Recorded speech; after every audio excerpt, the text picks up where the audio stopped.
En este video hablaremos sobre el almidón y sus propiedades. Los temas que vamos a abordar es su estructura, identificación, poder gelificante, retrogradación e hidrólisis. Empecemos con su estructura. Recordemos que el almidón es un polisacárido que está constituido por unidades de glucosa y que es la principal fuente de almacenamiento en las plantas, de tal manera que está presente en granos de cereales como el trigo y la cebada, en tubérculos como la papa y el camote, y en legumbres como el garbanzo y la soya. Está compuesto por dos subunidades: la amilosa, que son cadenas lineales de glucosas con 200 a 2500 glucosas, y entre cada una de ellas están unidas por enlace alfa 1,4. Y la amilopectina, que también son glucosas unidas entre sí por enlace alfa 1,4, pero entre cada 15 y 25 unidades hay una ramificación de alfa 1,6. De esta manera, si la viéramos así el almidón, pudiéramos identificar que estas son las cadenas de amilosa y las que están ramificadas son las cadenas de amilopectina. Al ser una estructura lineal, la amilosa le permite formar hélices, las cuales están muy organizadas y tienen formas cristalinas dentro de los gránulos de almidón. Esos gránulos de almidón precisamente forman capas concéntricas de manera radial, de tal manera de que las zonas cristalinas están formadas por amilosa y están ordenadas a través de puentes de hidrógeno, y las zonas amorfas están organizadas a través de la amilopectina, la cual es la que tiene ramificaciones. Ahora bien, en general, los almidones tienen entre 17 y 27% de amilosa y el resto de amilopectina. Sin embargo, hay algunas variedades serias que contienen casi solamente amilopectina, como el caso del maíz, el sorgo y el arroz. Esta composición depende de factores genéticos, incluso dentro del mismo cereal puede variar. Ahora, si viéramos los almidones al microscopio, pudiéramos identificar algunas características de ellos. Vamos a ver el caso del maíz. La mayoría de ellos son angulares y algunos son redondeados y miden entre 5 a 25 micras de diámetro. Si lo comparamos con el trigo, podemos ver que aquí la característica es que hay tanto grandes como pequeños. La mayoría son esféricos, el tamaño de los pequeños es de 5 a 10 micras y de los grandes es de 25 a 40 micras. La papa, por ejemplo, sus formas son grandes, ovaladas y particularmente lisas. Su tamaño va de 15 a 100 micrómetros de diámetro. Y el caso del arroz, pues son pequeños y con bordes irregulares. Su diámetro está entre 3 a 8 micras. Veamos cómo se identifican. La amilosa, las estructuras helicoidales le permiten reaccionar con el yodo, de tal manera que forman un complejo azul. Esta reacción se llama prueba de Lugol, ya que el Lugol es el reactivo que contiene yodo y que permite la adición del mismo para que puedan interaccionar. Ahora bien, tenemos la gelificación. La gelificación, sabemos que los gránulos de almidón son insolubles en agua fría, pero al momento de calentarlos se produce la gelificación de tal manera de que pase de un estado ordenado, lo que teníamos en la estructura cristalina, a uno desordenado. Entonces, inicialmente tenemos gránulos que son insolubles en agua, pero conforme se va calentando lentamente, primero la zona amorfa, que está constituida por la amilopectina, es la primera que comienza a absorber un poco de agua.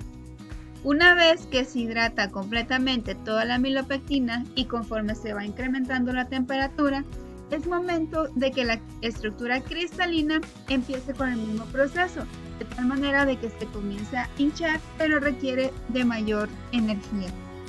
Durante el hinchamiento también se produce la liberación de la amilosa, de tal manera de que se queda dispersa en la solución y se forma una dispersión coloidal, lo que permite el aumento de su viscosidad. Esto se lleva a cabo aproximadamente en temperatura entre los 60 y 95 grados centígrados, dependiendo del tipo de almidón. Veamos el ejemplo de la gelificación del almidón de maíz. Aquí tenemos un maíz a 30 grados centígrados, donde solamente la absorción del agua se lleva de manera superficial. A los 40 grados centígrados podemos ver que comienzan a romperse algunas uniones, principalmente en la zona amorfa. A los 60 grados centígrados ya hay más rupturas internas, lo que permite que se hinchen aún más y que permita la absorción del agua. A los 65 grados centígrados podemos ver que la amilosa comienza a salir del gránulo formando una dispersión coloidal fuera de este, lo que le permite que se vea viscoso. A los 70 grados centígrados podemos ver que incluso ya la forma del grano empieza a verse deforme. Esto se debe a que continúan las rupturas de las uniones internas, la absorción y la salida de amilosa hacia afuera del gránulo. Y por último, a los 90 grados centígrados, la dispersión alcanza el grado óptimo de gelificación. Y como podemos ver, tenemos la amilosa en la parte externa, permitiendo que se formen geles con diferentes características. Tanto la amilosa como la amilopectina influyen de manera determinante en las propiedades sensoriales y reológicas de los alimentos.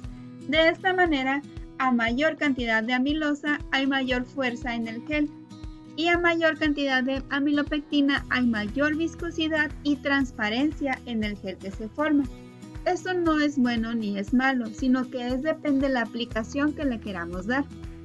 En esta tabla puedes ver diferentes tipos de almidones y su composición, así como la temperatura de gelificación. Entonces, como puedes ver, en cada uno de ellos es diferente. Y recordemos que comentábamos que los cereales serios tienen un alto contenido de amilopectina, como lo puedes ver en el caso del maíz y el sorgo, que en estos casos son serios. ¿Qué aplicaciones tiene conocer sus características?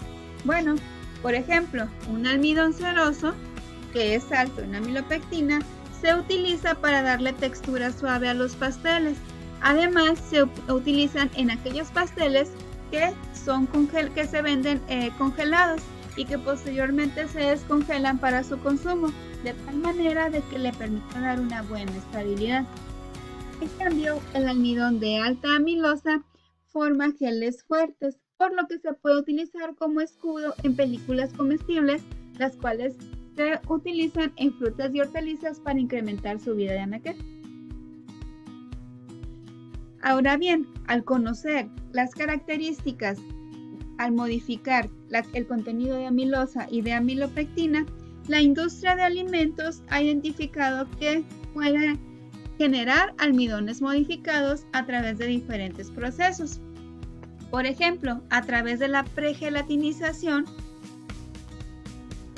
lleva a cabo un proceso de gelatinizado parcial antes de la molienda y el secado, de tal manera de que estos almidones son solubles en agua fría. Recordemos que un almidón nativo no lo es.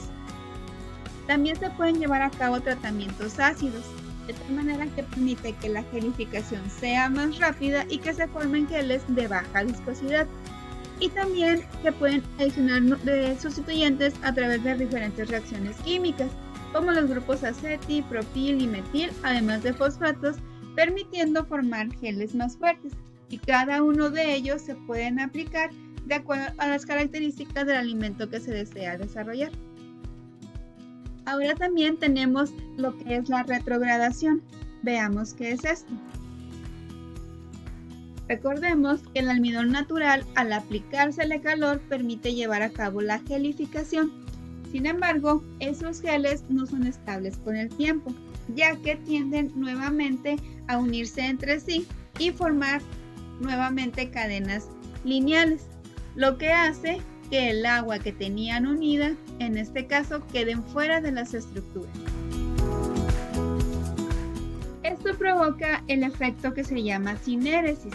Como él comentaba, al unirse las estructuras nuevamente, el agua queda fuera y por lo tanto lo podemos ver en algunos alimentos donde se ven capas de agua en la superficie. Esto también se ve propiciado por las bajas temperaturas. También esto lo podemos ver en el caso del pan. El pan cuando está viejo y que se vuelve duro. Normalmente tenemos la masa se cose, se enfría y luego tenemos un pan fresco. Ese pan fresco, como podemos ver aquí, tiene todas sus ramas de los almidones extendidas, como cuando estaba horneándose. Sin embargo, conforme pasa el tiempo de almacenamiento, esas estructuras tienden a unirse entre sí y entonces el agua se pierde y en este caso se evapora, de tal manera que le da esa estructura rígida al pan. Sin embargo, podemos ver que es reversible. Si el pan duro lo sometemos a un tratamiento de calor húmedo, nos permite tener un pan con características similares a un pan fresco, el cual tiene poco tiempo para que dure de esta manera. Un detalle de la retrogradación es que el almidón, al reestructurarse y formar nuevamente estructuras cristalinas, no es digerido por las enzimas de nuestro sistema, lo cual reduce su valor calórico. Por último, tenemos la reacción de hidrólisis. La reacción de hidrólisis se refiere a la ruptura de los enlaces glucosídicos del almidón para obtener moléculas más sencillas como maltodextrinas, maltosas y glucosas.